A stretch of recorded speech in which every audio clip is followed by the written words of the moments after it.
Botox के पहले के बाल और अब के बाल में कुछ ज्यादा फर्क है नहीं। बस मेरे परिवार में बर्तन खरीदने के लिए ज्यादा बालों का योगदान मैं दे रही हूँ। अगर तुम लोगों में से कोई गंजा है तो मेरे बालों का उपयोग कर सकते हो झाड़ू बनाने के लिए।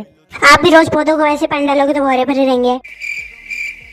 भैया ने गुलाब के पौधे लगाने की यूं ही मेहनत करी, यूं ही 2 गुलाब तोड़ के दे देने थे। गुलाब का फूल उगाने इसलिए हमने दूसरे फूल डाल दिए। इन भाव को हमें इस्त्री करना होगा, बहुत सरल है। ऐसा ना हो मैं केक बनाने को बोलो और मेरी बहन उसमें भी गोभी डाल दे। मेरी बहन आज बना रही है वड़ा पाव भाजी।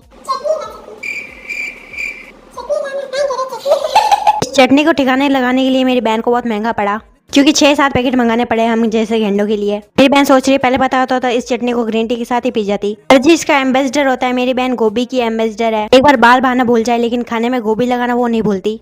पाव को भी पसंद नहीं है कि गोभी मेरे अंदर आए। अब समय आ गया है वड़ा पाव भाजी को स्वर्ग पहुंचाने का। हमने यहाँ पर बेसन को तल के उसकी कुरमुरी नहीं बनाई है। अगर गोभी की कुरमुरी बनानी होती तो बना लेती मेरी बहन। ये तो कुछ इस तरह पिचक गया जैसे हमारे बैठते बिस्तर पिचक जाता है। मुझे 4वीं बार वड़ा पाव भाजी देकर मेरी बहन खुद छोटी मोटी कुरमुरियां पिचका रही है मुंह के अंदर। मैं भी मैगी कुरमुरी चॉकलेट खाती हूँ। अगर अखरोट और बादाम की छोटी मोटी कुरमुरियां अगर मैं डेयरी मिल्क के ऊपर खाऊं तो वो कुछ इस प्रकार ही स्वाद करेगा। इतनी देर में तो लॉर्ड बुद्धा का मंदिर बन जाता, मुझसे ये नहीं बना गई। मेरी बहन जब मोटापे की दवाई लेती थी तब वो ऐसी बोंदों सी दिखती थी, लेकिन अब वो इस लड़की की तरह हो गई है। वेजिटेबल चॉपर में गोभी काट काट कर उसके स्क्रू ठीक कर कर कर वो ऐसी सी हो गई है। ऐसा लग रहा है चाय को छानने के लिए अलग अलग मनुष्य अपने अंगुलियों का योगदान दे रहे हैं। कुरमुरियां भी मैंने बनाई है।